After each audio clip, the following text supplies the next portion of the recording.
चलिए स्टूडेंट आगे बढ़ते हैं और हमने सवाल 2 लिख रखे हैं यहाँ पे। एक सवाल जो हमने जो अभी तक पढ़ा है जस्ट उसके बेसिस पर सॉल्व करना है, और एक सवाल जो हम लोग आगे पढ़ेंगे जीरो एरर के बारे में उस पर सेट कर रखा है। और गाइज आपने सोचा होगा कि भाई सवाल आप दोनों ही क्यों सेट कर रखे, तो गाइज सवाल के जरिए भी कभी कभी हमें सीखने को मिलता है कि हमने जो अभी तक पढ़ा है उसमें क्या डिफिकल्टी हो रही है, ठीक है, और फिर वो नई चीज क्या मिलने वाली है। तो कभी कभी प्रॉब्लम से सॉल्यूशन ढूंढने में भी ज्यादा मजा आता है और फिर उसके कंसेप्ट को पढ़ने में ज्यादा फील आती है। इसलिए गाइज मैंने एक सवाल लिख रखा है और फिर यहां पे एक सवाल जो जस्ट पहले वाली है। कंसेप्ट तो आपको पता ही है नॉर्मल सा, जिस चीज को जिस पेपर का थिकनेस अगर मेजर करना है या फिर डायमीटर किसी वायर का मेजर करना है, बहुत पतली सी वायर का, तो सबसे पहले उनको दोनों जॉज के बीच यानी कि स्टड्स के बीच आप उसको फंसाते हो और टाइट करते हो आर के हेल्प से, ठीक है, और फिर आप लीनियर स्केल पे रीडिंग देखते हो और फिर रिमेनिंग जो डिस्टेंस होती है वो सर्कुलर से मेजर करते हैं। ये चीज पता है आपको। इसके लिए डिवाइस की लिस्ट काउंट आपको पता रहनी चाहिए और वो डिवीजन पता रहनी चाहिए जो बेस लाइन के साथ सर्कुलर स्केल कोइंसाइड करता है। बहुत ही सिंपल होता है। चलिए ये पढ़ते हैं, देखते हैं क्या मिल रहा है इसमें। The thimble of screw has 50 divisions, right, कितनी डिविजन्स है? 50 divisions. And spindle advances 1 millimetre when the screw is turn through 2 rotations, right. इस चीज को थोड़ा समझना है, अंडरलाइन मैंने पहले से कर रखा है। 1 मिलीमीटर आगे बढ़ती है जब 2 रोटेशन करते हैं। गाइस ये चीज बड़ा कमाल का है कि जो स्पिंडल उतनी ही डिस्टेंस आगे बढ़ती है जितनी पिच होती है। ये बात पता है कि एक रोटेशन में जितनी डिस्टेंस बढ़ती है उसी को हम लोग पिच कहते हैं, राइट। बट यहां गाइस कमाल की बात है कि 1 मिलीमीटर वो मूव करती है 2 रोटेशन से। This is very easy. 2 rotation से, तो एक रोटेशन में कितनी? 0.5 मिलीमीटर। तो ये सबसे पहला हम लोग यहां से कुछ चीज नोट करना चाहेंगे कि जो हमें लिस्ट काउंट मिलेगा किसका? मेन स्केल की, जिसको हम लोग पिच कहते हैं। तो पिच तो हम लोग एक लाइन में निकाल लेंगे फटाफट। 2 रोटेशन में 1 मिलीमीटर, तो एक रोटेशन में 1/2 मिलीमीटर, राइट। तो यहां से हमने सबसे पहले तो पिच निकाल लिया। चलिए पिच का काम खत्म। और टोटल डिविजन्स कितने हैं? 50। चलिए ये भी वहां से ले लिया। सबसे पहले जो चीजें लिख रखी है ना उसको लिख लेना चाहिए तो फील आती है ज्यादा। चलिए यहां तक तो क्वेश्चन का हमने सारा कुछ एक्सट्रैक्ट कर लिया। आगे बढ़ते हैं। When the screw is used to measure the diameter of a wire, बिल्कुल वायर के डायमीटर को मेजर करके यूज करते हैं। The reading on sleeve is found to be 0.5 millimetre. 0.5 millimetre, यानी लीनियर स्केल पर हमें क्या दिख रहा है? 0.5 मिलीमीटर। Is it clear? चलिए बहुत अच्छा। And reading on the thimble is found to be 27 division. 27 division मिल रही है। What is the diameter of the wire? बहुत ही आसान है गाइज। मतलब 27th डिवीजन जो सर्कुलर स्केल की है वो कोइंसाइड कर रही है बेस लाइन के साथ। Is it clear? और लीनियर स्केल पर हमें कौन सी रीडिंग दिख रही है? This is. तो अगर मैं गाइज बात करूं कि लीनियर स्केल जो रीडिंग है वो कितनी है? 0.5 मिलीमीटर। क्लियर है? तो अगर पूरी रीडिंग की मैं बात करूं, एक्चुअली डायमीटर की मैं बात करूं, तो this is linear scale reading 0.5 millimetre. This is very easy. And plus क्या करना है? ये जो लिस्ट काउंट है, लिस्ट काउंट गाइस अभी निकाला नहीं है, तो एक काम करते हैं, सबसे पहले लिस्ट काउंट यहाँ पे निकाल लेते हैं। यहीं पे लिस्ट काउंट निकाल लेते हैं। This is pitch 0.5 divided by total number, right. And this is very easy guys, 5/500 and this is 0.01 millimetre. ये लिस्ट काउंट हो गया। अब लिस्ट काउंट में हमें मल्टीप्लाई करना पड़ेगा 27 से। हो गया, बहुत ही आसान है। 0.5 प्लस 0.27। ये सब गाइस अगर अच्छे से बात करें तो सब मिलीमीटर में ही है, राइट। लेकिन आंसर किस में करनी है? सेंटीमीटर। इस बात का ध्यान रखेंगे। तो अगर हम इसे ऐड करें तो 0.77 मिलीमीटर, 10 से डिवाइड करेंगे तो 0.077 सेंटीमीटर। क्लियर है? तो ये चीज आप देख सकते हो, वायर की जो डायमीटर है ये हो गई। बहुत ही आसान है गाइस, बहुत ही आसान है। लिस्ट काउंट किसी भी तरीके से निकाल लो। हमने निकाल लिया लिस्ट काउंट।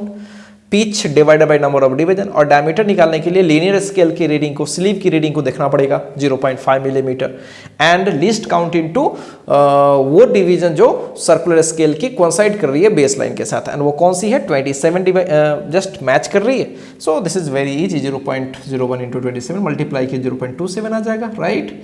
एंड फाइनली 0.5 में 0.27 ऐड करेंगे तो 0.77 हो जाएगा, and this is in millimetre, and we have to find centimetre, so 10 से डिवाइड करना पड़ेगा, सो 10 से डिवाइड कर लिया, ये आंसर आ गया। Is it clear guys? बहुत ही आसान है, सॉल्यूशन इसका बहुत ही आसान है। और गाइस बड़े बड़े सवाल होते हैं ना इसमें, बड़े बड़े सवाल आपको मिलेंगे, लेकिन सॉल्यूशन वाकई बहुत ही छोटा मिलेगा, बहुत छोटा। ठीक है, चलिए आगे बढ़ते हैं, इस सवाल को देखते हैं अच्छे से। इस सवाल को पढ़ते हैं। The pitch and number of division on circular scale for a screw gauge are 0.5 millimetre and 200 respectively. अब यहां पे अच्छे से बात करिए, यहां पे तो पिच डायरेक्ट इन्होंने दे रखा है और नंबर ऑफ डिवीजन दे रखा है। इसमें पिच इन्होंने दे नहीं रखा था, हमने थोड़ा सा टेक्निक लगा के निकाला, 2 रोटेशन में 1 मिलीमीटर तो 1 रोटेशन में वो पिच निकला। यहां पिच इन्होंने दे रखा है, नंबर ऑफ डिवीजन दे रखा है। यहां तक में तो कोई इशू ही नहीं है लिस्ट काउंट निकालने में, बहुत आसानी से निकाल पाओगे। लेकिन आगे पढ़ते हैं। When the screw gauge is fully tightened without any object, the zero of its circular scale lies 3 divisions below the baseline। ये कमाल की चीज है, थोड़ा समझिए।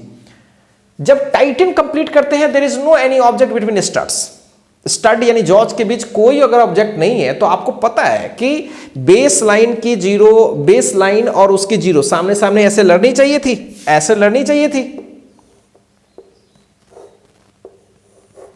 सॉरी, चलो फोटो में कोई इशू नहीं। ये बेस लाइन है, तो इसकी जो जीरो है, इसकी जो जीरो है इस बेस लाइन के साथ लड़नी चाहिए थी, बिकॉज कोई ऑब्जेक्ट ही नहीं है। पूरा एक रोटेशन करा देंगे तो फिर पिच के इक्वल आगे बढ़ेगी, और फिर इसके जीरो इसको जीरो लड़ जाएगी।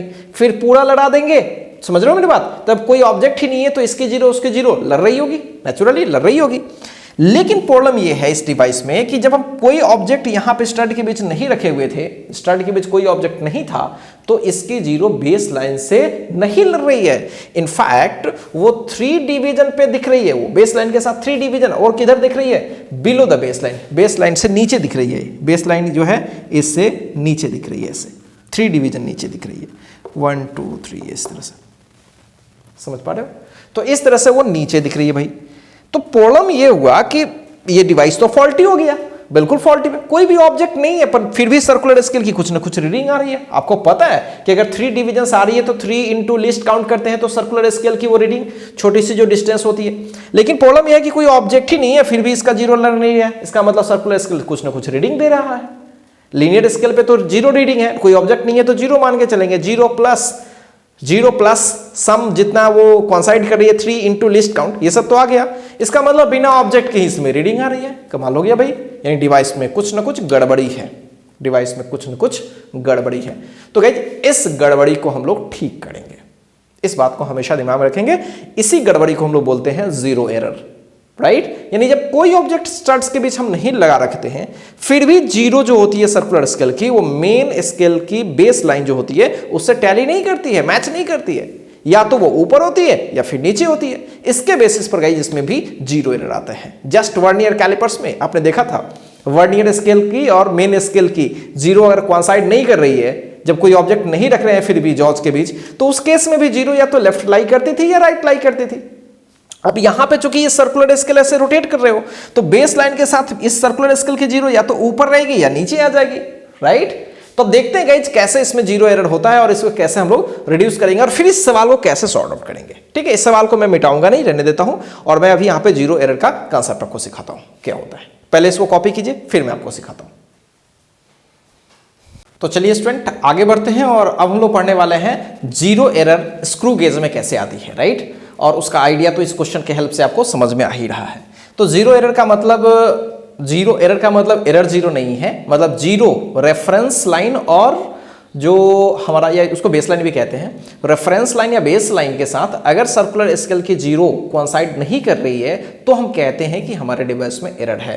बिकॉज कोई डिवाइस, कोई भी ऑब्जेक्ट अगर हमने स्टड्स के बीच नहीं लगा रखा है, तो सारे रेफरेंस लाइन के साथ उसकी जीरो मैच करनी चाहिए। क्लियर है? तो मैं 3 फोटो आपको बनाता हूं कि कैसे रेफरेंस लाइन के साथ जीरो मैच करती है, कैसे रेफरेंस लाइन के साथ जीरो मैच नहीं करती है, राइट? इन सब चीज को अच्छे से एक्सप्लेन करते हैं फोटो के जरिए। तो सबसे पहले हेडिंग हम लोग लगाएंगे zero error.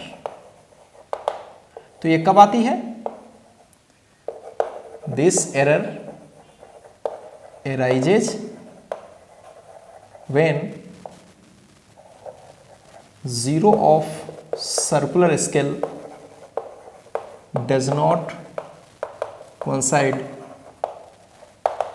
with reference line, या उसे हम बेस लाइन भी कहते हैं,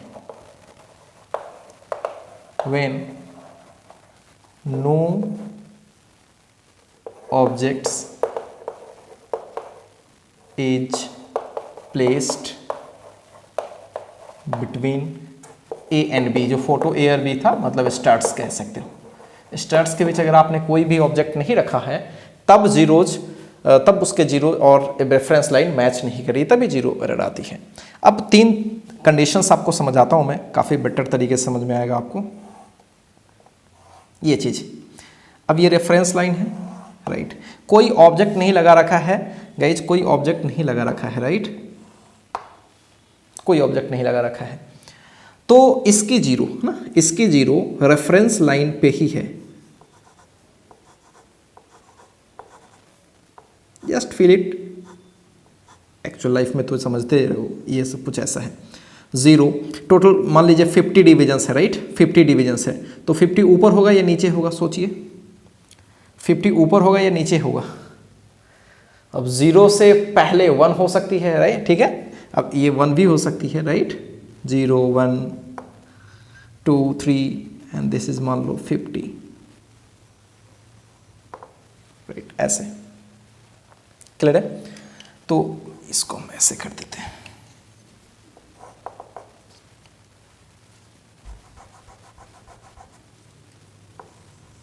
इसकी जीरो, बस ये समझना है इसकी जीरो।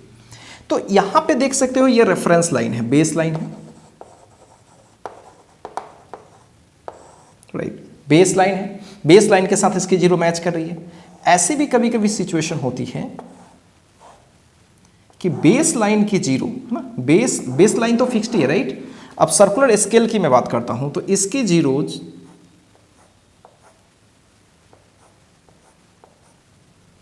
यहां चली आई, इसकी जीरो, कोई ऑब्जेक्ट नहीं है तब की बात हो रही है ये सब, राइट, तो ये नीचे चली आएगी, ठीक है, देख सकते हो 0 1 2, राइट, 0 1 2, समझ रहे हो, 0 1 2, तो इस तरह से आपको दिख रही है। मतलब इसकी जो जीरो है गाइज, इसकी जीरो है वो थोड़ा नीचे आ गई, बेस लाइन के साथ नीचे। अच्छा, एक सिचुएशन और बनाता हूं मैं,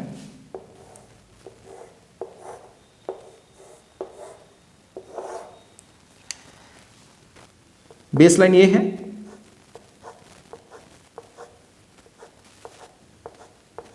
और यहां पे कहीं जीरो चला गया, तो यहां पे बेस लाइन के साथ जीरो ऊपर है, राइट, ये जीरो है, और यहां बेस लाइन के साथ है, और यहां पे, तो गाइज इसमें कोई जीरो एरर नहीं है,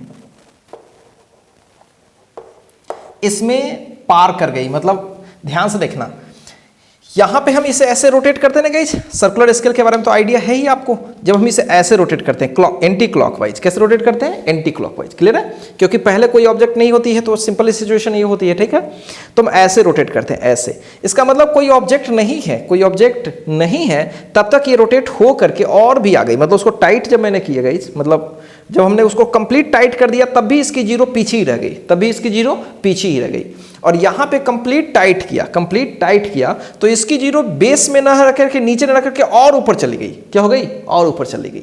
इज इट क्लियर, ये चीज समझ में आ रही है आपको। तो इसमें क्या हो गया है कि कहीं ना कहीं ज्यादा टाइट हो गया, इसमें कहीं ना कहीं ये ज्यादा टाइट हो गया है, और इसमें देख सकते हो थोड़ा कम टाइट है, क्लियर है, थोड़ा कम टाइट है। आपको पता है कि ऐसे करेंगे तो आगे बढ़ेगी और ऐसे करेंगे तो पीछे आएगी, तो इसमें ज्यादा टाइट है कि कम टाइट है, कम टाइट है, क्योंकि जीरो नीचे रह गई। इसमें ज्यादा टाइट हो गई, यस, आवश्यकता से ज्यादा टाइट हो गई, मतलब बीच में गैप है, ये एरर है गाइस, ये डिवाइस में ऐसा होना नहीं चाहिए था। मैक्सिमम टाइट सिचुएशन में 0 0 लड़ने चाहिए थे, लेकिन मैक्सिमम टाइट सिचुएशन में 0 ऊपर चली गई, और ये सही है क्योंकि इसमें मैक्सिमम टाइट सिचुएशन है, तो उस केस में क्या हो रही है, 0 इसके बेसलाइन के साथ लड़ रही है। तो ये चीज को पहले एक बार समझ लेते हैं प्रैक्टिकली, ठीक है, तो ज्यादा मजा आएगा फिर। तो होपफुली ये चीजें क्लियर है। तो अब बोलोगे सर इसमें कौन से एरर है, ये पॉजिटिव एरर है या निगेटिव एरर। तो गाइज यहां पे समझें, इसको बोलते हैं हम लोग पॉजिटिव जीरो एरर। क्लियर है, इसमें कुछ खास लिखना नहीं है, मतलब zero of circular scale lies just below the reference line. इसमें क्या लिखना है, zero of circular scale lies below the base line, और इसमें क्या होता है, ये निगेटिव जीरो एरर है।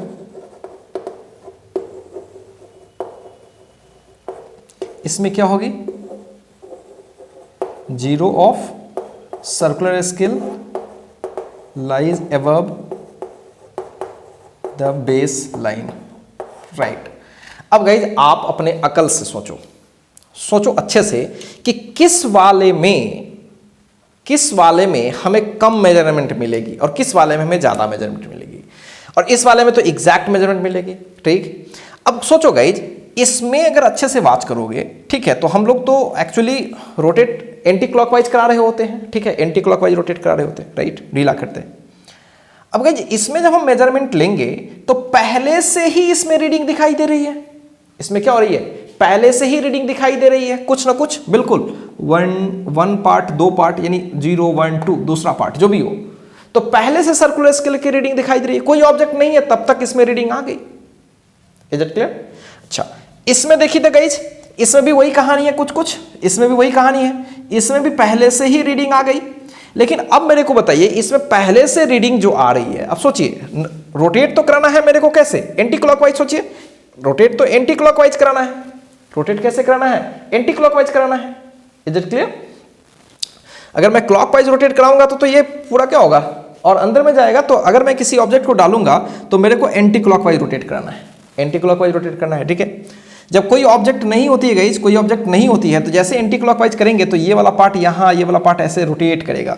अब इसमें देखिए, इसमें जब हम ऐसे रोटेट कराएंगे तो कुछ देर के बाद जीरो लड़ेंगे, कुछ देर के बाद ये रोटेट कर रही है, डिस्टेंस कवर अप हो रही है, तब जाकर के जीरो यहां पे आ रही है। इसका क्या मतलब कि इसमें रीडिंग पहले ही से ही कम रहेगी। हम तो सोचेंगे हमने तो भैया 1 पार्ट 2 पार्ट 3 पार्ट रोटेट कर दिया, लेकिन अभी स्केल पे देखेंगे तो हमें जीरो नजर आएगा, जबकि हमने 3 बार उससे रोटेट कर चुका, ठीक है। अब तब उसके बाद और आगे बढ़ाएंगे तो फिर 1 की रीडिंग है, मतलब ऑलरेडी हमने 4 रीडिंग ले लिया, तब तक अभी 1 की रीडिंग उसमें दिखाई दे रही है। इसका मतलब है कि इसमें लेंथ कम आ रही है, इसमें लेंथ क्या आ रही है, कम आ रही है गाइज। अब इसमें देखो तो क्या हो रहा है, इसमें लेंथ ज्यादा हो रही है। यार कुछ भी ऑब्जेक्ट नहीं है तब तक रीडिंग दिखा रही है ये, ठीक है। और अगर मान लो कि और एंटी क्लॉकवाइज करेंगे तो ज्यादा आ जाएगा। पहले ही से 3 दिखाई दे रहा है इसमें, पहले ही से 3 या 2 जो भी आपको नजर आ रहा है, तो पहले ही से इसमें 2 नजर आ रहा है। अगर 1 2 रोटेशन और कर दिया तो मेरे अकॉर्डिंग, हमारे अकॉर्डिंग तो 2 भाई रोटेशन हम काउंट करेंगे, लेकिन 2 रोटेशन हमने काउंट किया, ठीक है, बट जीरोस तो इसकी ऑलरेडी 2 नीचे थी, तो 2 2 4 आपको दिखेगा, तो आप 4 पे मेजरमेंट करोगे, जबकि होना चाहिए था 2 पे, यानी आपका लेंथ ज्यादा हो गया इसमें। क्या मेरी बातें गेट कर रहे हो? तो साफ क्लियर है कि इसमें लेंथ थोड़ी ज्यादा हो जाती है, मतलब इसमें जो एक्चुअल लेंथ होती है वो ज्यादा होती है, मतलब सॉरी एक्चुअल नहीं, मतलब मेजर्ड लेंथ कहो, ज्यादा बेटर होगा एक्चुअल से, राइट। एक्चुअल से मेजर्ड लेंथ थोड़ी ज्यादा हो जाती है, तो इसमें माइनस करना पड़ेगा, नो डाउट, और इसमें सब ये ऐड करना पड़ेगा, राइट, ठीक है, क्योंकि इसमें जो मेजर्ड लेंथ होगी थोड़ी कम हो जाएगी एक्चुअल से। तो गाइस फॉर्मूला डायरेक्ट हम लोग यूज करते हैं। जीरो एरर के बाद अगर कोई एरर आ रही है तो उसके को सही रिजल्ट निकालने के लिए करेक्ट जो मेजरमेंट होगी वो होगी जो मेजर्ड लेंथ होगी, measured value minus zero error, simple zero error. आपको टेंशन नहीं लेना है, अगर जीरो एरर नेगेटिव आ रही है तो नेगेटिव डालोगे, negative negative positive direct add up हो जाएगा। आपको चाहिए भी इसमें ऐड करना, और इस वाले केस में आपको चाहिए था कम करना, राइट, तो पॉजिटिव एरर करोगे तो खुद ब खुद माइनस हो जाएगा ना, कोई इशू नहीं है। क्या मेरी बातें खूब अच्छे से गेट कर रहे हो गाइज? अब सोचोगे सर एरर निकालेंगे कैसे? अब गाइज बहुत ही सिंपल है। अब ये जो पर्टिकुलर जो डिस्टेंस पहले ही से जो बन रखा है, इसी डिस्टेंस को हमें तो मेजर करना है, इसी डिस्टेंस को हमें क्या करना है, मेजर करना है गाइज। यहां भी देखो, तो यहां पे अगर हमें एरर निकालना होगा गाइज, तो एरर निकालने के लिए क्या करना पड़ेगा? जीरो एरर निकालने के लिए सिंपल जीरो एरर निकालने के लिए प्लस हो या माइनस हो ये आपको सोचना है, क्योंकि बेस लाइन नीचे ऊपर से आपको प्लस और माइनस तय करना पड़ेगा। और ये होती है सिंपल वो n इंटू लीस्ट काउंट। ये तो चीज पता है आपको, कितनी डिस्टेंस हम आगे पीछे हो रहे हैं, तो ये तो इसी से पता होती है ना, ठीक है। तो n into list count, n into list count. n कौन सा है? n जहां वो नंबर ऑफ डिवीजन है जो सर्कुलर स्केल कोइंसाइड करती है बेस लाइन के साथ, और साथ साथ जब कोई ऑब्जेक्ट नहीं है तब की बात हो रही है। इतनी डिस्टेंस तो फालतू की है, या तो बड़ी है या फिर कम है। तो चलिए इतनी चीजें तो क्लियर है गाइस, कहीं से कोई डाउट नहीं है, ये चीजें पूरी अच्छे से समझ में आ रही है आपको। अब अच्छे से समझते हैं अब रीडिंग कैसे उठाएंगे यहाँ पे। अब एक बात और है गाइज जो समझना चाहिए, सबको समझना चाहिए ये चीज। मैंने पहले भी बताया कि किसमें गाइज, किसमें यहाँ वाला स्केल दिखाई नहीं देगा, लीनियर स्केल किसमें दिखाई नहीं देगा। सोचो, अब बोलोगे कि सर इस वाले में तो आपकी रीडिंग पहले से ही ले रखी है इसने कुछ, और इस वाले में देखोगे तो अभी कोई ऑब्जेक्ट नहीं है, कोई ऑब्जेक्ट इसमें नहीं है। तो अच्छा बताओ कि इसमें कौन टाइट ज्यादा है, ये ज्यादा टाइट है कि ये ज्यादा टाइट है? टाइट कैसे होती है? सोचो, टाइट कैसे होती है? टाइट क्लॉकवाइज करने से होती है कि एंटी क्लॉकवाइज करने से? सोचो, तो क्लॉकवाइज करने से टाइट होती है। कैसे टाइट ज्यादा होती है? क्लॉकवाइज करने से। अब सोचो, इसमें ज्यादा टाइट हो गया है या इसमें ज्यादा टाइट हो गया? सोचो, इसमें ज्यादा टाइट हो गया है कि इसमें ज्यादा टाइट हो गया? दिमाग लगाओ। तो होपफुली आप ये बात समझ रहे हो कि इसको जब हम ज्यादा ऐंठे होंगे, इसमें क्या किए होंगे, ज्यादा ऐंठे होंगे, तभी तो ये ज्यादा टाइट हो गई है, तभी तो जीरो ऊपर चला गया है। और इसमें बहुत ज्यादा टाइट नहीं हुआ है, सब जीरो अभी भी वहां मेंटेन है। Is it clear guys? Is it clear? तो गाइज ये बात साफ जाहिर है कि इस वाले सिचुएशन में जब सर्कुलर स्केल के जीरो ऊपर दिखेगी, वैसे केस में ये ज्यादा अंदर में चला जाएगा, मतलब जो लीनियर स्केल की जीरो है उसको भी क्रॉस कर जाएगा। Is it clear? Linear scale के जीरो को ये क्रॉस कर जाएगा, लीनियर स्केल के जीरो को ये क्रॉस कर जाएगा। क्लियर है? और यहां पे गाइज लीनियर स्केल के जीरो को क्रॉस नहीं करेगा, बल्कि उस पे भी नहीं रहेगा, बल्कि इससे इधर रहेगा। और इसकी बात करें तो लीनियर स्केल के जीरो पर एग्जैक्ट रहेगा। तो तीन सिचुएशंस क्लियर दिख रहा है। तो गाइज अब आपको थोड़ी फील आ जाएगी, लीनियर स्केल के जीरो से पहले ही इसकी रहेंगी, ये पूरी जो लाइन देख रहे हो ना, ये जो सरफेस देख रहे हो, वो जीरो से थोड़ा इधर रहेगी। ठीक है? तो अब कुछ कुछ फील आ रही है पॉजिटिव। वर्नियर कैलिपर्स में ऐसे ही क्या करता था, जब जीरो से थोड़ा आगे रहती है तो पॉजिटिव याद करो, और जीरो से थोड़ा पीछे चली जाती है तो निगेटिव। तो अब कुछ कुछ फील आ गई, जस्ट उससे रिलेट कर लो। तो ये साफ क्लियर रहना चाहिए आपका। कहीं मैं इसलिए इस चीज को क्लियर कर रहा हूं कि जीरो नहीं दिख रहा है या जीरो जस्ट उसमें दिख रहा है, ठीक है, और इसमें तो जस्ट उसी लाइन पे है। कभी कभी सवालों में गाइज जीरो एरर कभी नहीं बोलता, लेकिन हाँ बोलता है कि भैया जीरो एकदम से नहीं दिख रही है, एकदम से नहीं दिख रही है, तो थर्ड या फिफ्थ डिवीजन इस लाइन के साथ मैच कर रही है। अब आपके दिमाग में होना चाहिए कि भैया मैंने किसी भी चीज को नहीं लगाए रखा है और जीरो नहीं दिख रही है, तब थर्ड डिवीजन कौन साइड कर रही है? तो गाइज बहुत ही सिंपल है, निगेटिव जीरो एरर है, निगेटिव जीरो एरर है। और थर्ड यानी 3, इनके जगह पर 3 डालेंगे, लिस्ट काउंट निकालेंगे, मल्टीप्लाई करेंगे, जीरो एरर आ जाएगा। और जब डिवाइस जब किसी चीज का मेजरमेंट कर रहे होंगे तो उस निगेटिव एरर को माइनस कर लेंगे, तो माइनस और माइनस क्या हो जाएगा, फाइनली प्लस हो जाएगा। So that's your answer. क्या यहां तक कहीं से कोई डाउट है गाइज? चलिए ये सारी चीजों को पहले आप कॉपी कर लेंगे, लेकिन कॉपी करने से पहले गाइज इस सवाल को सॉल्व करते हैं तो ज्यादा फील आएगी आपको, बहुत मजा आएगा।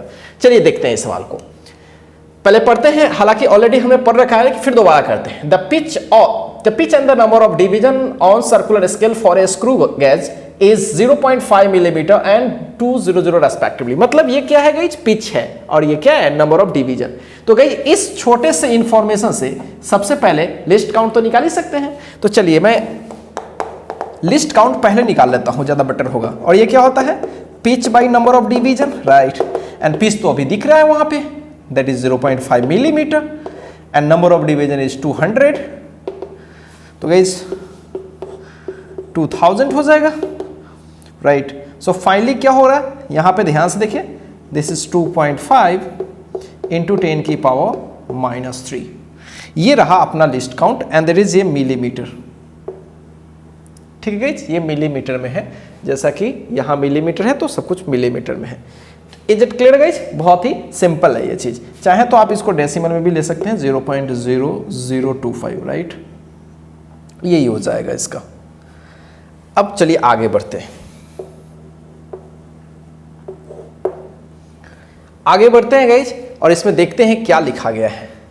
When the screw gauge is fully tightened without any object, the zero of its circular scale lies 3 division below the baseline। अब गाइज जीरो जो हो रही है बेस लाइन से नीचे आ रही है कि ऊपर जा रही है? नीचे। बेस लाइन से जीरो नीचे। कितनी डिवीजन? तो 3 डिवीजन के बारे में बोली गई है। 3 डिवीजन, n की जगह पर स्मॉल n की जगह पर 3 है यहां पे।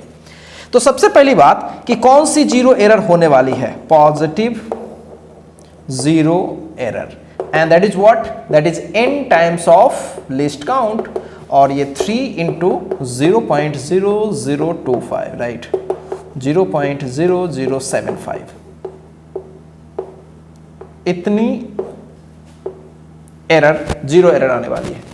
नाउ आगे पढ़ते हैं। The reading on the main scale and circular scale for a thin wire is 5.5 millimetre, right, यानी ये कहाँ की मेजरमेंट है? लीनियर स्केल की। और 60 डिवीजन कॉन्साइड कर रही है। 60 डिवीजन क्या कर रही है? कॉन्साइड कर रही है। तो गाइस इससे तो हम लोग क्या करेंगे? रीडिंग निकाल लेंगे। और लास्ट के रीडिंग में तो पहले रीडिंग निकाल लेते हैं, फिर एक्चुअल रीडिंग देखेंगे। तो रीडिंग जो होगी वो लीनियर स्केल की रीडिंग होगी। आई थिंक यहाँ पे कितना है गाइज? 5.5 है ना? यस 5.5 है, एंड 60 है उस पे। तो लिस्ट काउंट इंटू 60 करेंगे, यही तो होता है। सो 5.5 प्लस लिस्ट काउंट हमने निकाल रखा है 0.0025 इंटू 60, एंड ये क्या हो जाएगा अगर आप इसको मल्टीप्लाई करें? तो देखिए ध्यान से, राइट, ये आ जाएगा। एक्चुअली ये आएगा, फाइनली देखा जाए तो ये आ जाएगा पूरा, तो ये आ जाएगा। Is it clear guys? अच्छे से देखें, यही हो जाएगा, ठीक है। इसको इससे मल्टीप्लाई करेंगे तो डेसिमल के, तो इस तरह से ये हमें मिल गया। और फाइनल जो हमें रिजल्ट मिल रहा है वो मिल रहा है 5.65 मिलीमीटर। लेकिन ये गाइस सही नहीं है, ये जो डायमीटर जो हमने निकाला ये सही नहीं है, क्योंकि जीरो एरर डिवाइस में है। सो फाइनल एक्चुअल क्या होगा? एक्चुअल डायमीटर क्या होगी? माइनस करनी पड़ेगी, पॉजिटिव जीरो एरर है। सो 5.65 में से माइनस करनी पड़ेगी, and this is positive zero error. बस माइनस कर लो, कुछ खास नहीं है, मेरे पास जगह नहीं है, आप माइनस कर लेना, आंसर हो जाएगा। क्या मेरी बातें समझ रहे हो गाइस? फिर से समझो सवाल को।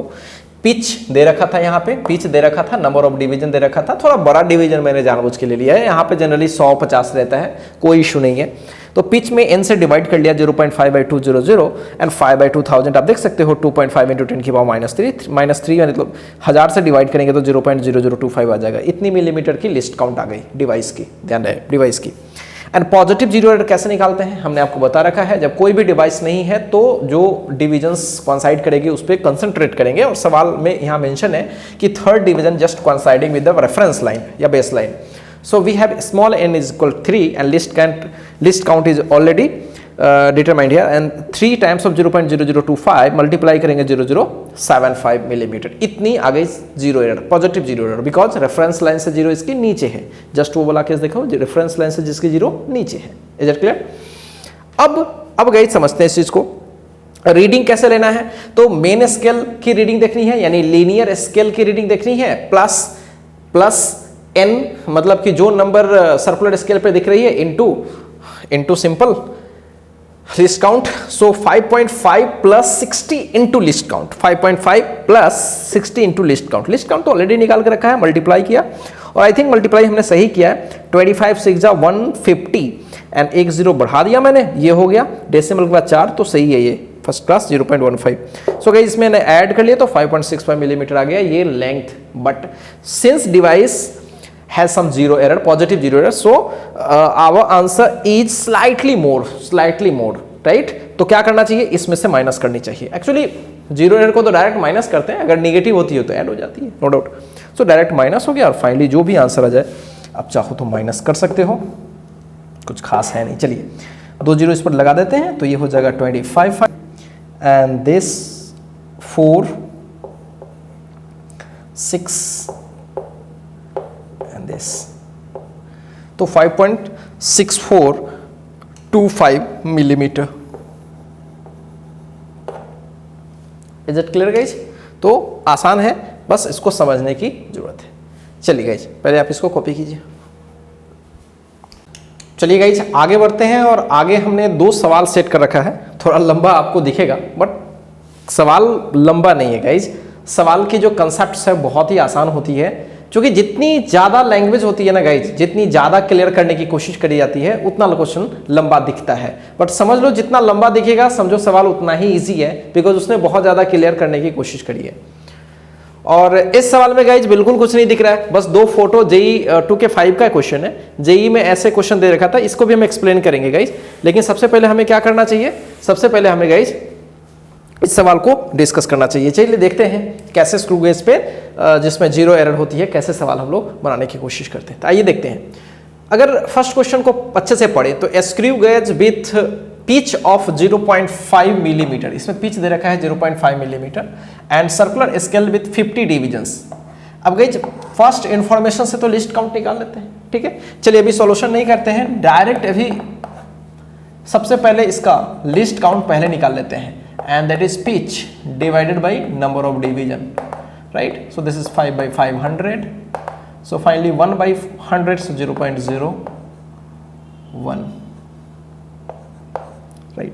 ये इसका लिस्ट काउंट हो जाएगा, इतनी मिलीमीटर। Is it clear? इतनी इसकी लिस्ट काउंट हो गई। आगे बढ़ते हैं। एंड सर्कुलर स्केल आगे बढ़ते हैं, is use to measure the thickness of a thin sheet.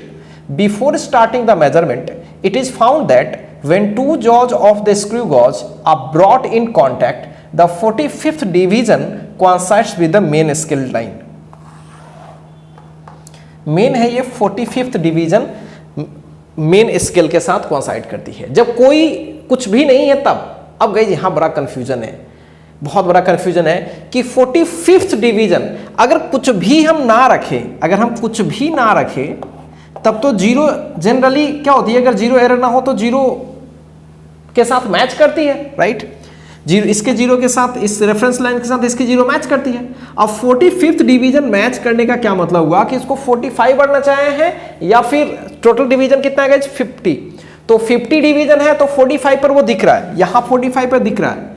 अब कमाल की बात यह है कि 45 पर गाइस यहां पे दिख रहा है, तो अब जो जीरोज है वो जीरो ऊपर है या वो जीरो नीचे है इसके, क्योंकि ये बड़ा कंफ्यूजन होता है बच्चों को। अगर वो जीरो उसने ऊपर ले लिया, अगर जीरो उसने ऊपर ले लिया तो कौन से एरर हो जाएंगे गाइस, निगेटिव जीरो एरर। कौन से जीरो एरर हो जाएगी, निगेटिव जीरो एरर। अगर जीरो किसी ने नीचे ले लिया तो पॉजिटिव जीरो एरर हो गई। Is it clear? तो ये समझना बड़ा जरूरी है कि सर्कुलर स्केल की जीरो ऊपर होगी कि नीचे होगी, ये कैसे सोचे। अब गाइस सोचो, अच्छे से फील करो। अगर कुछ नहीं रहता है तो इसकी जीरो इसके साथ मैच करती है, अगर कुछ भी नहीं रहता है तो इसकी जीरो इसके रेफरेंस के साथ मैच करती है। Is it clear? अच्छा, अब ज्यादा टाइट करेंगे गाइस, गौर से देखो, ज्यादा टाइट करेंगे तो जीरो ऊपर भाग जाएगी और नीचे से नंबर आना चालू होगा, नीचे से। क्योंकि गाइस नचाने का जो प्रोसेस होता है ना वो एंटी क्लॉकवाइज में होता है। एंटी क्लॉक हम ऐसे करते हैं, राइट, ऐसे। मतलब जीरो के बाद 1 यहां मिलने वाला है, 2 यहां, 3 यहां, राइट। तो जीरो के बाद 1 2 3 ऊपर मिलने वाला है। तो अब सोचो अगर आपने ऐसे रिलैक्स किया, ऐसे रिलैक्स किया तो इतना जल्दी तो 45 आपको नहीं मिलेगा। आपको अगर आप ऐसे करोगे तो 1 मिलेगा, 2 मिलेगा, 3 मिलेगा, 4 मिलेगा, 5, लेकिन उनको मिला कितना है, 45 मिला है। तो इससे साफ जाहिर है कि ऊपर से ऐसे ना करके इसको ऐसे ऐंठा गया है। Is it clear? तभी तो ये इसके नीचे वाला चीजें उनको मिल रही है। तो जीरो पक्का ऊपर होगी और 45 यहां होगी। सो जीरो रेफरेंस लाइन से क्या है गाइस, ऊपर है। तो कौन सी एरर है, निगेटिव जीरो एरर इसमें आ गई। तो अगर मैं जीरो एरर निकालूं तो निगेटिव लिखूंगा and that is n times of list count. n तो आपको समझ में आता ही है ना, दिस 45 या 5, 45 या 5, n is the 5, n is the 5। Total divisions कितने हैं गाइज, टोटल डिविजन्स 50 है, टोटल डिविजन्स 50 है नो डाउट। लेकिन 50 जरूर है, लेकिन जीरो से हम कितनी बार आगे बढ़े हैं, चाहे ऊपर चाहे नीचे, कितनी लाइंस हमने क्रॉस करी है, 5 बार क्रॉस करी है। तभी तो जीरो का मतलब वो 50 पोजीशन है, जीरो का मतलब वो 50th पोजीशन है। तो 5 लाइंस हमने क्रॉस करी है। Is it clear to guys? क्या मेरी बातें क्लियर है? 50 लिखा नहीं रहता है, 50 की जगह पर क्या होगी, 0। ठीक है, 0 डिग्री 360 डिग्री, 360 डिग्री तो लिखा नहीं रहता ना, तो उसी को हम लोग क्या मानते हैं, डिग्रीज में 360। सिमिलरली जीरो पोजीशन और फिर फाइनल पोजीशन उसी पे आके एंड होती है, तो यानी वो हम 50th पोजीशन भी बोल सकते हैं, इसमें कहीं कोई शक नहीं है। So guys this is 50th position and this is 49 40, समझ रहे हो। 49 के बाद ऑब्वियसली क्या होगा, 48 40 7, 45 and 46 and 45, right. So finally 5 divisions हमने क्रॉस कर लिया है। 5 डिविजन्स कैसे क्रॉस किया है, कुछ अंदर तक चला गया, राइट। So this is 5। ये कंफ्यूजन होता है बच्चों को। And list count is what, वो हमने ऑलरेडी निकाल के रखा हुआ है। ये चीज समझो अच्छे से, ये फिल करना जरूरी है, राइट ना। 45th हम क्यों नहीं लिख रहे हैं, ये बड़ा जरूरी जानना है। क्योंकि ये जीरो एरर कब आती है, जीरो एरर में हमें इस बात का ध्यान रखना है कि कौन सी डिवीजन कोइंसाइड करनी है, ये इंपॉर्टेंट नहीं है। कितनी जीरो के कोरेस्पॉन्डिंग हमने कितनी बार आगे चाहे पीछे शिफ्ट हुआ है, ठीक है, ये बहुत इंपॉर्टेंट है। हाँ, रीडिंग लेने के वक्त में ये 45 बहुत मैटर करता है। रीडिंग लेने के समय, अभी रीडिंग थोड़े ना ले रहे हैं, अब तो कुछ इसमें रखा ही नहीं गया है। बस हमने 0 0 को नहीं पाया तो हमने 5 बार रोटेट कर दिया, क्लॉकवाइज रोटेट कर दिया या एंटी क्लॉकवाइज रोटेट कर दिया, तो हम या तो 45 पे पहुंचेंगे या डायरेक्ट 5 पे पहुंचेंगे। Is it clear? चूंकि अंदर में कर दिया तो हमने 0 को क्रॉस करके 45 पे पहुंच गया। क्योंकि हमारा जो मेंटल जो होता है ना, हम जो रीडिंग लेते हैं उस केस में हमें क्लॉकवाइज नहीं घुमाना पड़ता है, हमें एंटी क्लॉकवाइज घुमाना पड़ता है रीडिंग के समय। Is it clear? इतना तो बात आपको पता ही है, इसलिए नेगेटिव 0 एरर हो गई। चलिए रीडिंग तो कोई भी ले लेगा, पढ़ते हैं आगे तो समझ में आ जाएगा। यस, आगे बढ़ते हैं। Starting the measurement, it is found that when 2 jaws of the screw gauge are brought in contact, the 45th division coincides with the main scale and that the zero of the main scale is। अच्छा guys, अगर हम last वाले line को पढ़ते तो शायद ये चीजें ज्यादा क्लियर भी होती। अब देखिए ध्यान से, coincide with the main scale line and that the zero of the main scale barely visible। अगर गाइज अच्छे से याद करो तो निगेटिव जब 0 एरर आती थी तो उस केस में हम ज्यादा टाइट हम लोग कर देते थे, अंदर तक उसको और रोटेट करते थे गाइज। वैसे केस में यहां 0 दिखती नहीं थी, तो साथ में यहां लिखा भी तो है कि मेन स्केल पे जो 0 है ना, मेन स्केल की जो 0 है वो बेयरली विजिबल है, शायद ही वो दिख रहा है। What is the thickness of the sheet? Guys ये जो इंफॉर्मेशन है, मैं इतना अभी एक्सप्लेन किया तो इस एक्सप्लेनेशन से भी हम लोग समझ गए थे कि इसकी 0 ऊपर ही जाने वाली थी, राइट। और इस एक्सप्लेनेशन से तो साफ जाहिर है कि निगेटिव 0 एरर ही होगी। क्लियर है गाइज? तो चलिए ये चीज हम लोग समझ में आ गई, अच्छे से फील आ गई। What is the thickness of the sheet, sheet की थिकनेस कितनी होगी, right. What is the thickness of the sheet? If the main scale reading is 0.5 millimeter and 25th divisions, right? So main scale division कितना है guys? अच्छे से देखिए, this is 0.5 millimeter plus 25th division coincide कर रही है main scale के साथ, और list count हमने already 0.01 निकाल रखा है। So 0.5 plus 0.25, 0.75 millimeter। लेकिन एक्चुअल रीडिंग क्या होगा, कम या ज्यादा? ज्यादा। 0.75 में से माइनस करनी पड़ेगी 0 एरर, और 0 एरर तो ऐसा कुछ है।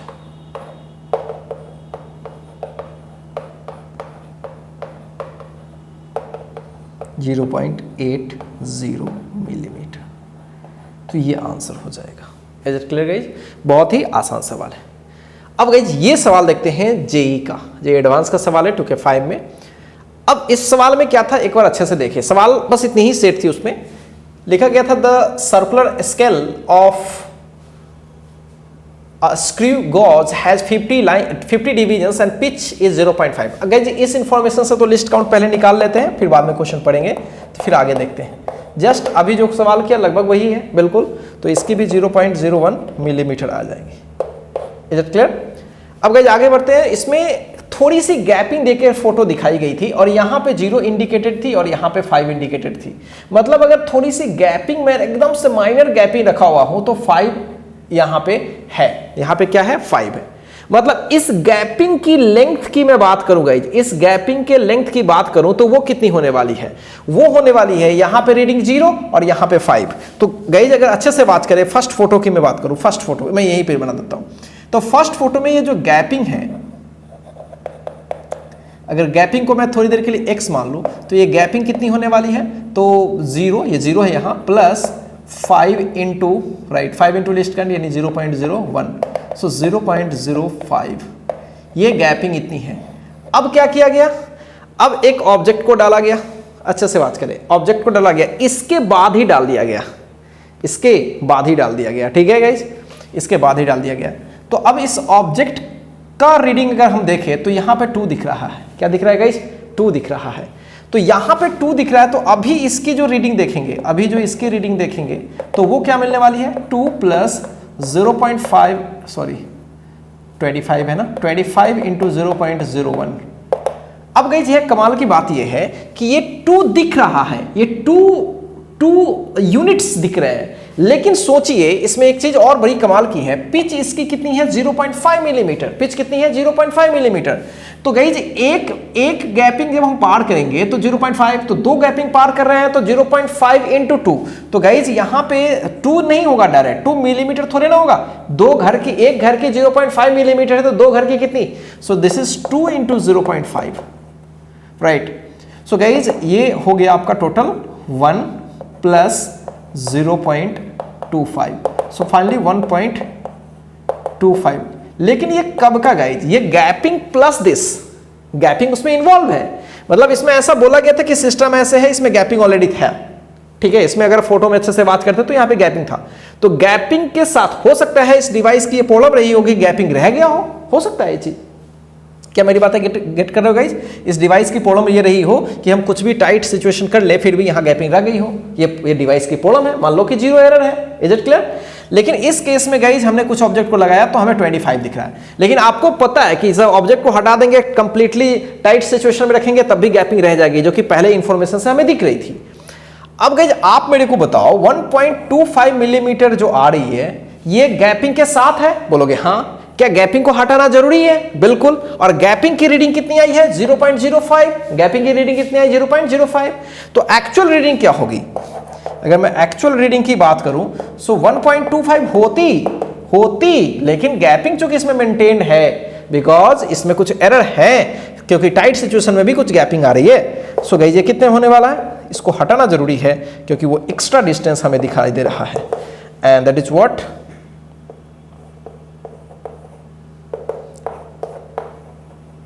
1.20। सो ए इज द राइट आंसर। क्या मेरी बात क्लियर है गाइज? तो ऐसे सवाल भी कभी कभी आपको देते हैं, जस्ट साइलेंट क्वेश्चन होता है, इसमें आपको खुद से जज करना है कि भाई इसमें 0 एरर आ रही है, इज इट क्लियर। और एक कौन सी 0 एरर है गाइज? कौन सी 0 एरर है? ऑब्वियसली ये पॉजिटिव 0 एरर है। कौन सी 0 एरर? पॉजिटिव। क्यों? सोचो, यहाँ 0 दिखाई दे रहा है ना, निगेटिव 0 एरर में 0 दिखाई नहीं देता है, इज इट क्लियर। और यहाँ 0 दिखाई भी दे रहा है और साथ साथ यहाँ पे 5 यूनिट पर इसका रेफरेंस लाइन है, ठीक है। तो इसलिए ये फील भी आ रही है कि इसमें कौन सी एरर है? Positive 0 error. क्लियर है? तो चलिए गाइज ये चीज आंसर में आ गया और फिर ये चीज भी हमने सॉल्व कर लिया। तो गाइज मैंने जितने भी सवाल किए हैं इससे और भी अलग अलग सवाल आ सकते हैं, लेकिन मेन गाइज अच्छे से बात करना है, लीनियर स्केल पे आपको छोटे छोटे रीडिंग देखनी है। अब इसी सवाल में देखिए मैक्सिमम बच्चे क्या करते हैं, यहाँ पे फटाफट यहाँ पे 2 प्लस ऐसा करके, क्योंकि आपने बोला कि सर मेन स्केल की रीडिंग ले लो, और वो तो इसमें 2 दिखाई दे रहा है। अब बच्चे लोग ये नहीं समझ पाते हैं कि 2 है तो हर पार्ट के 1 मिलीमीटर है कि 2 पार्ट 2 मिलीमीटर हो जाएगा। नो, हर एक पार्ट गाइज देखो ध्यान से 0.5 मिलीमीटर है, क्योंकि पिच जो है वो 0.5 मिलीमीटर का है। सो 2 टाइम्स ऑफ 0.5 ये होगी रीडिंग, ठीक है। ये हो गई। जनरली करते हैं हम लोग भी मिस्टेक कर जाते हैं अगर हमने ध्यान से नहीं देखा, क्योंकि आदत पड़ी हुई है कि शायद मेन स्केल 1 मिलीमीटर की होती है, आदत पड़ी हुई है इसलिए मिस्टेक होती है। मैंने भी थोड़ी देर पहले लिख भी रहा था, बट मैंने थोड़ा सा ध्यान दिया तो पता चला कि नहीं भाई कि ये तो 1 मिलीमीटर की नहीं है, नो प्रॉब्लम। क्या मेरी बातें क्लियर है गाइज? चलिए पूरे जो कॉपी कीजिए गाइज, और होपफुली आपका स्क्रू गेज काफी अच्छे से क्लियर हुआ होगा गाइज। तो गाइज इस तरह से हमने लेंथ मेजरिंग डिवाइस कंप्लीट कर लिया। आपको शीट मिल रखी है, शीट आप पूरा कंप्लीट कर ले, और शीट डिस्कशन हम लोग नेक्स्ट क्लास में लेंगे, और उसमें गाइज हम लोग सवाल सारे क्वेश्चन डिस्कस करेंगे काफ़ी अच्छे से। और अब गाइज हम लोगों ने लगभग यूनिट मेजरमेंट एरर्स वगैरह सब कुछ कंप्लीट कर लिया है। अब गाइज हम लोग कमिंग वीडियो सेशंस वगैरह में हम लोग स्टार्ट करेंगे जस्ट मैकेनिक्स, और उसमें स्टार्ट करेंगे काइनेमेटिक्स। काफ़ी बढ़िया टॉपिक है गाइज। मिलते हैं गाइज नेक्स्ट वीडियो सेशन में।